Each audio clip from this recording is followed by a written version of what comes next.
come along with me as a 42-year-old man who has gained so much time on his hands from not out drinking on a Friday night. So here I am, Saturday morning, got up, didn't know what to do with myself, so got some breakfast, got on a boat straight across to Cockatoo Island. Never been, thought let's go and check it out, have a look around, and it was an absolutely fabulous day. 22 degrees, sun was shining, bit cool in the morning, but yeah, very warm in the middle of the day. So it has a glamping section, lots of old machinery. So it was an old industrial island where it was used as a dock and it was used for manufacturing. So there's lots of industrial equipment lying around. Here again you've got the glamping pods where you can stay overnight. Lots of old equipment lying around. There's an old ship that is in the slipway, probably just an abandoned project.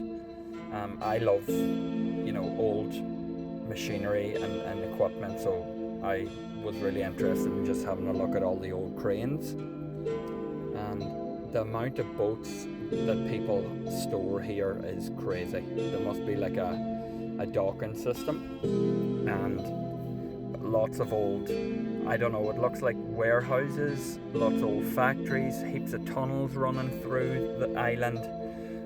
We'll get to it later, but there was a jail there. A lot of the labour, or all of the labour, was done by convicts, probably old relatives of my own that stole a loaf of bread and got shipped out to Australia. And to be honest, pretty good outcome actually to be sent to this place. It's absolutely stunning. Here we go. There's probably a few more convicts arriving, but by plane. Yeah, the scenery is absolutely first class here. It's an island right off of Sydney Harbour. You've got great views of the Harbour Bridge, Opera House, and here's more tunnels. I think it was just because it was like the island was like a rock, and they've drilled and blasted and like broke out rock to make room for the industrial sheds. So to get from one side to the other, you got a tunnel, go through a tunnel, because there still is a mountain in the middle, and you'll see that a bit later. So it's just like what I got from walking around here was the size of it, the amount of equipment, thinking about how many hundred people would have been working in these warehouses. And for it to be lying derelict now, it just really makes you think. At the time, them people would not have thought that there would come a day that hive of activity would be completely obsolete. That's how things change and life goes on and moves in different directions. And it made me think about what else at the moment is so busy and so active, but in maybe 50 years time it could be completely abandoned and derelict, and you would never think it at the moment. So I just started thinking about the likes of subways, the underground rail systems.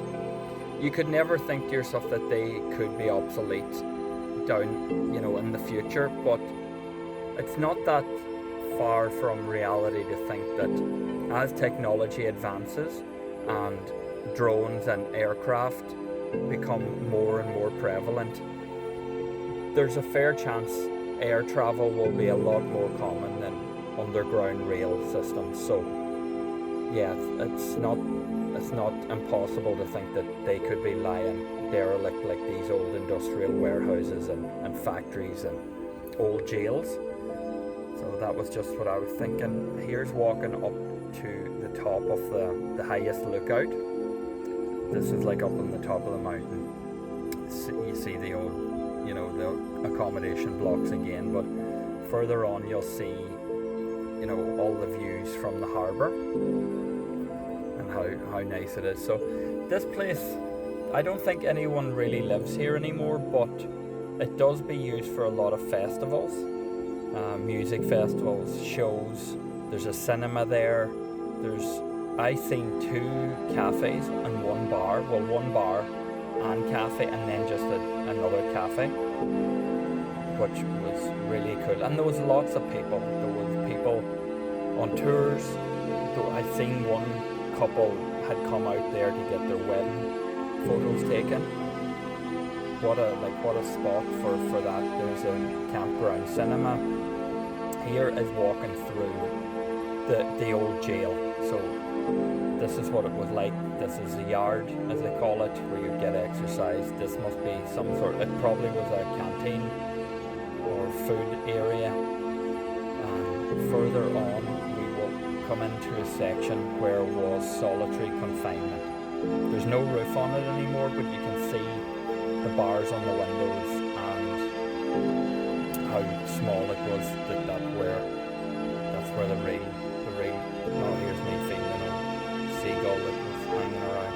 But yeah, you'll see how rough it was as a convict back in the day.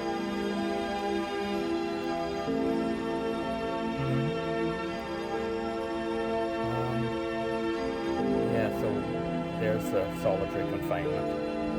Can imagine what it'll be. Let's see what it's going to be. As we go along, we will soon go into where the people slept. So as you can see, just this timber bed on the ground. And you think it looks like it's going to be one person, but there's 3 different blocks of timber up at the headboard, like timber pillows. So there had to have been 2 or 3 people lying together, which would probably make sense because, you know, it would have been really cold. You probably wouldn't mind it having a few bodies together for heat. This is a place called, I think it was Billawheela